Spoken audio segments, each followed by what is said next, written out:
నిద్ర లేచిన కాడి నుంచి నిద్రపోయేదాకా 3 ఛానళ్ళు పెట్టుకొని నువ్వు వైసీపీని విమర్శిస్తానే ఉంటావేనాయా. ప్రతి వార్తలో వైసీపీని విమర్శిస్తాడు, ప్రతి వార్తలో జగన్మోహన్ రెడ్డిని తిడతాడు, ప్రతి వార్తలో వైసీపీ ఎమ్మెల్యేలు తిడతాడు, వైసీపీ నియోజకవర్గ సమన్వయకర్తలను తిడతాడు, వైసీపీ క్యాడర్ను మనోవేదనకు గుర్తు చేస్తూ మరి ఆ పిచ్చి జర్నలిజం చేయటం అవసరమా? అందరికీ నమస్కారం. ఈరోజు ఉదయాన్నే ఒక వీడియో చూడటం జరిగింది. అది గుండు సూది సమ్మేద ఛానల్. దానికి సంబంధించి నేను జగన్మోహన్ రెడ్డి గారు ప్రెస్ మీట్ పెట్టడం జరిగింది.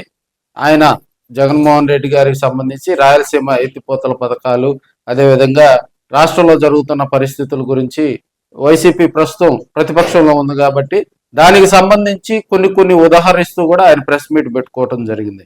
గుండుసూదే ఏదో అతను పీడిఎఫ్లు ఎల్సిడి కానీ ఎల్ఈడిలో కానీ వేసుకునేదాన్ని పెద్ద స్క్రీన్ పెట్టేదాను ఒక తెలుగులో మంచి పదాలతోటి ఉచ్చారణ చేస్తా ఆయన చెప్పేటువంటి ఏంటంటే జగన్మోహన్ రెడ్డి ప్రెస్ మీట్కి సంబంధించి అనేకమైనటువంటి వివరణలు ఇస్తా ఉన్నటువంటి పరిస్థితులు మనం చూస్తూ ఉన్నాం. సో ఆయన ప్రెస్ మీట్కి సంబంధించి ప్రెస్ మీట్లో ఏం మాట్లాడాడో దానికి సంబంధించి అతని దగ్గర ఏదైనా ఆధారాలు ఉంటే జగన్మోహన్ రెడ్డి ప్రెస్ మీట్కి సంబంధించి గుండుసూది అనే అతని దగ్గర కనుక ఆధారాలు కనుక్కుంటే వాటి గురించి వాస్తవాలు విశ్లేషించవచ్చు, వాటి గురించి ప్రజలకు మీరు చెప్పొచ్చు.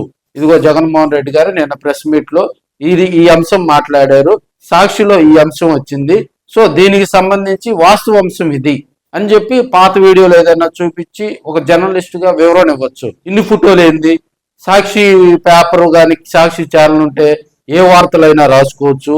ఆయన వేసుకున్న కుర్చీ ఒక కుర్చీయే, చొక్కా ఒక చొక్కానే, కానీ ఈ పేజీలో ఇన్ని ఫోటోలు పెడతారా అంటే ఫోటోలు ఎన్ని పెట్టాలో కూడా వీడు చెప్పాలా, ఎన్ని వార్తలు ఎంత వార్త రాయాలనేది కూడా వీడు చెప్పాలా. ఒక పొలిటికల్ అనాలిసిస్ట్ అంటే దానికి సంబంధించి ఒక వార్తకు సంబంధించి విశ్లేషణ చెయ్యి. ఒక పొలిటికల్ లీడర్ ఏదైనా కూడా ఒక అంశం కనుక చెప్పినప్పుడు దానికి సంబంధించినటువంటి వివరణాత్మకమైన సందేశం నీ దగ్గర ఆధారాలు ఉంటే చెప్పాలి.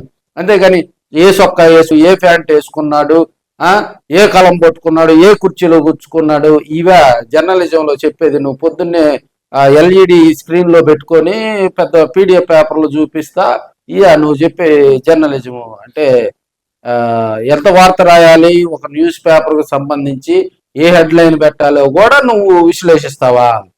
ఒక పని చేయి, దీనికి బదులు ఎవడదన్నా జర్నలిజం వీడు రేపు ఏదో గొల్లపూడిలో కూడా ఏదో కార్యక్రమం పెడతా ఉన్నాడు.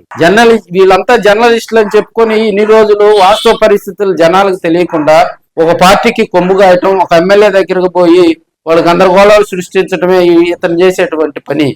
అప్పుడప్పుడు మాత్రం జగన్మోహన్ రెడ్డి గారిని ఏదో సందర్భంలో అబ్బా పిచ్చి పెట్టిపోయింది అని అటు ఇటు తిరుగుతా జగన్మోహన్ రెడ్డి గురించి 4 ముక్కలు మంచి హెడ్డింగ్లు పెడుతూ కూడా వీడియోలు చేయటం ఇతను చేసేటువంటి పని. సో ఇలాంటి ప్రజలు నమ్మరు. ఒక పార్టీకి సంబంధించి పార్టీలో ఏమున్నా కూడా వాళ్ళు మాట్లాడుకోవచ్చు. దానికి సంబంధించి మరి ఏ పేపర్, ఇప్పుడు ప్రింట్ మీడియాని ఎలక్ట్రానిక్ మీడియాని విమర్శించే స్థాయి మంది కాదు. ఏ హెడ్డింగ్ పెట్టాలి, ఏ సొక్కా వేసుకోవాలి ఒక పొలిటీషియను అనేది కూడా అది నమ్మకూడదు, అది చెప్పకూడదు మనం. సో వార్తల్లో వాస్తవాలు విశదీకరించు, అంతేగాని నువ్వు ఆ సొక్కా వేసుకున్నావు, ఈ సొక్కా వేసుకున్నావు, దీనికి అసలు హెడ్డింగ్ ఏంది అంటే సాక్షిలో ఇలా రాస్తే వైసీపీ కార్యకర్తలు ఇదేం దౌర్భాగ్య హెడ్డింగ్లు. కావాలంటే చంద్రబాబు నాయుడు గురించి నువ్వు మంచిగా చెప్పుకో, చంద్రబాబు నాయుడు గురించి పొగుడుకో, తిట్టుకో, జగన్మోహన్ రెడ్డి గారి గురించి వ్యక్తిగతంగా పొగుడు తిట్టు, పార్టీ గురించి వ్యక్తిగతంగా పొగుడు తిట్టు, అది నీ దురద. ఒక పార్టీకి, తెలుగుదేశం పార్టీకి నువ్వు కొమ్ము కోసే విధంగా వార్తలు చెప్పుకుంటావా, వైసీపీకి నువ్వు కొమ్ము కాసే విధంగా వార్తలు చెప్పుకుంటావా, వైసీపీని తిడతావా, లేకపోతే తెలుగుదేశం పార్టీని భుజాన్ని వేసుకుంటావా, జనసేన పార్టీని భుజాన్ని వేసుకుంటావా, తిడతావా అనేది కూడా ఏ జర్నలిస్ట్కి అయినటువంటి భావ ప్రకటన స్వేచ్ఛ అనేది ఉంటది. ఆ భావ ప్రకటన స్వేచ్ఛ అనేది నువ్వే వార్తని ఏ విధంగా రాయాలి, నువ్వే ఆ వార్తకి సంబంధించి ఏ హెడ్లైన్లు పెట్టాలి, ఇంత వార్త ఈ పేపర్లో రాయటం అనేది కూడా అనే దాని గురించి చెప్పేటువంటి భావ ప్రకటన నీకు లేదు. వాళ్ళ ఇష్టం, వాళ్ళ పేపర్ వాళ్ళు ఏ విధంగా అయినా రాసుకుంటాడు, ఎన్ని ఫోటోలు అయినా వేసుకుంటాడు. సో దాని గురించి విశ్లేషిస్తూ కూడా అది పెద్ద వార్తలాగా మాట్లాడటం సరికాదు.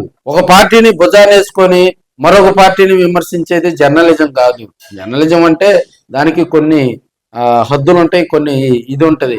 యూట్యూబ్ లో ఒక 4 SEOలను పెట్టుకొని నలుగురు వీడియో ఎడిటర్లను పెట్టుకొని ఒక టీం ఏర్పాటు చేసుకొని వాట్సాప్ గ్రూపుల్లో లింకులు వేసుకునే ప్రతి ఓడి జర్నలిస్ట్ కాదబ్బా. జర్నలిజం అంటే వాస్తవానికి దగ్గరగా చెప్పాలి.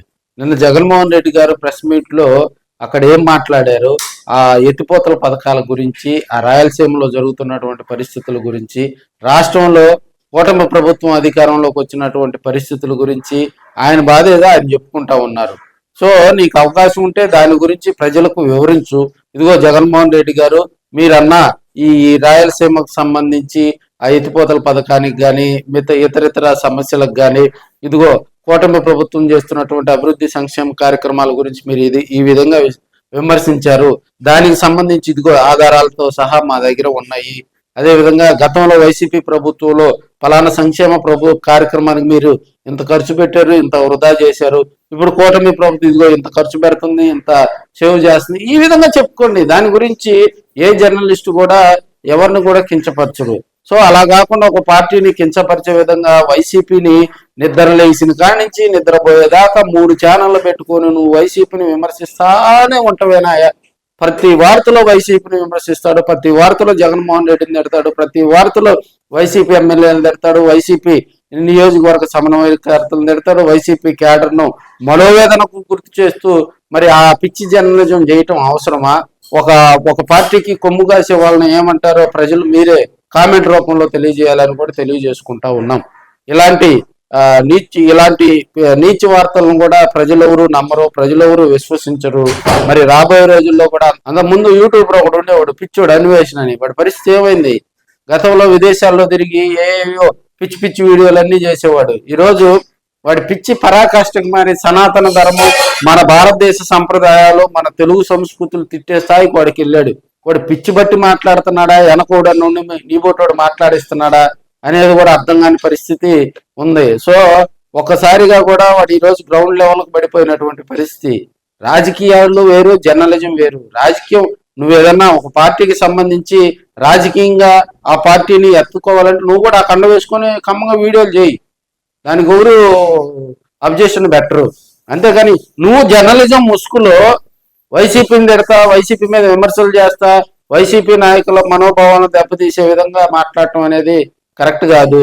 ఆ పార్టీని కించపరచడం కరెక్ట్ కాదు అనేది కూడా కొంతమంది రాజకీయంగా కూడా చర్చించుకుంటా ఉన్నారు.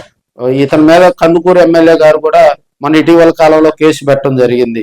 మరి వాళ్ళ దగ్గరకు పోయి ఏదో సారీ చెప్పినట్టుంది. ఆ కేసు కూడా ప్రస్తుతం దానికి సంబంధించి మనం ఒక మంచి వీడియో చేస్తే ఒక టింగర నాయాలు దాన్ని ఆపిచ్చాడు. సో రాజకీయంగా కూడా ఒక ఛానల్కి సంబంధించి ఒక వీడియోకి సంబంధించి వాస్తవాలు ప్రచురించు. దానికి సంబంధించి వార్తల్లో వచ్చినటువంటి విశదీకరణ, విశ్లేషణాత్మకమైనటువంటి అంశాలు ప్రజలకు అర్థమయ్యేటువంటి పదజాలంతో చెప్పేవాడిని జర్నలిస్ట్ అంటారు. ఇలాంటి వారిని కూడా ప్రజలు విశ్వసించాలని కోరుకుంటా ఉన్నాం.